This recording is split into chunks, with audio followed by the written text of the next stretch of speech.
Keliningiz indinga chiqadi kasalxonadan. Unaqa bo'lsa bolani menga tashlab keta qol o'g'lim. Yo, o'zim eplayman, xavotir olmang. Mana qizim. Eploliysanmi ish qilib? O'tir ke.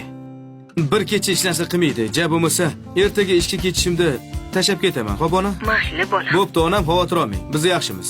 Uxlaymizmi? Endi uxlaymiz, a? Ke, abo qilamiz.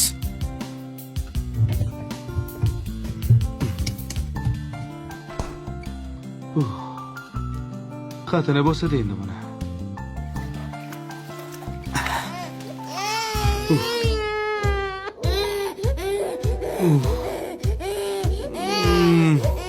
Hozir qizim, hozir. Abbo.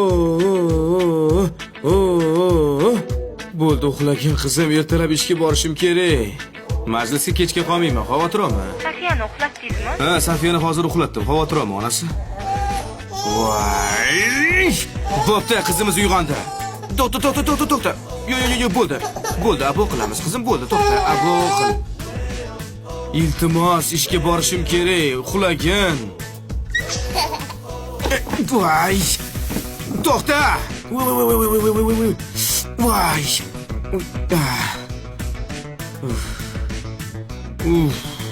Jim.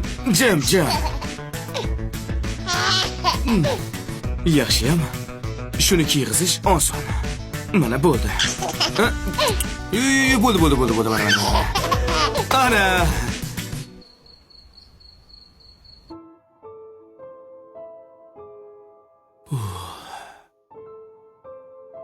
Uxladi.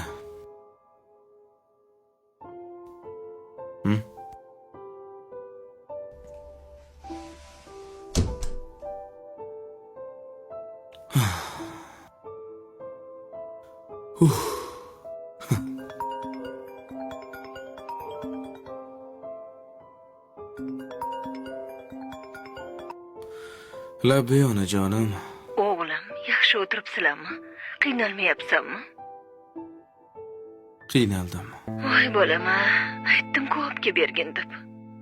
Savol bersam maylimi ona? Mayli bolam, bera qol. Meni ham shunaqa har kuni qiynalib, tunlari uyqungizdan voz kechib katta qilganmidingiz? Nega buni so'rayapsan? Men o'zim shundoq katta bo'lib qolganman deb o'ylar ekanman. Men bir kechaga chidolmadim. Siz qanaqa qilib shuncha yil chidagansiz? Ko'zi ko'r o'g'lingizni kechiring. Ba'zida sizga ovozimni baland ko'targanim uchun kechiring.